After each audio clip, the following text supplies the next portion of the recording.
but I've always been a paycheck-to-paycheck person my whole life. I always stressed about money, like constantly. We were always paying bills like right on time, really tried to not be late. We were carrying debt. We were struggling. If a car broke down, we'd have to put it on the credit card. If something failed in the house, we'd have to rob from Peter to pay Paul, as they say.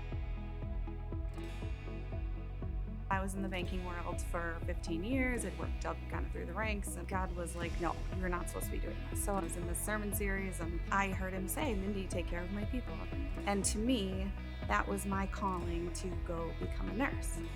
I knew it was the right thing to do. I just didn't know, like, okay, how are we gonna get there? Cut our income in a half at least, and went back to school. He kept providing for us. It was like a little inheritance here. It was a lost 401k there. I felt like this was really for sure my calling.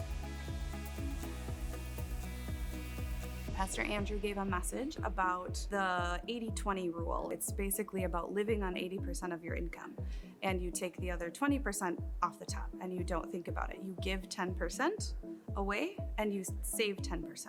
I'd always wanted to tithe, but I was scared to ask my husband. And I was involved in a small group at the time. One of the little women just said, well, why don't you just ask him? So I asked him, and he said, of course. So we started tithing as soon as I got my first job as a registered nurse.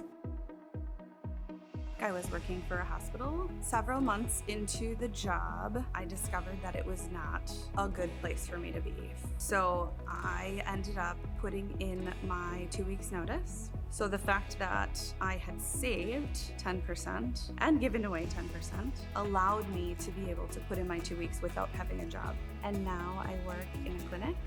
I provide care every day.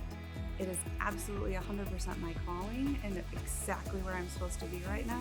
I know that practicing that 80-20 rule, practicing the tithing and the saving and tying those two together was, God told me to do that, and He allowed me to take my family to a much safer and healthier place. I would say that you have to just try it. Just trust that God will provide for you, because He will. He always has.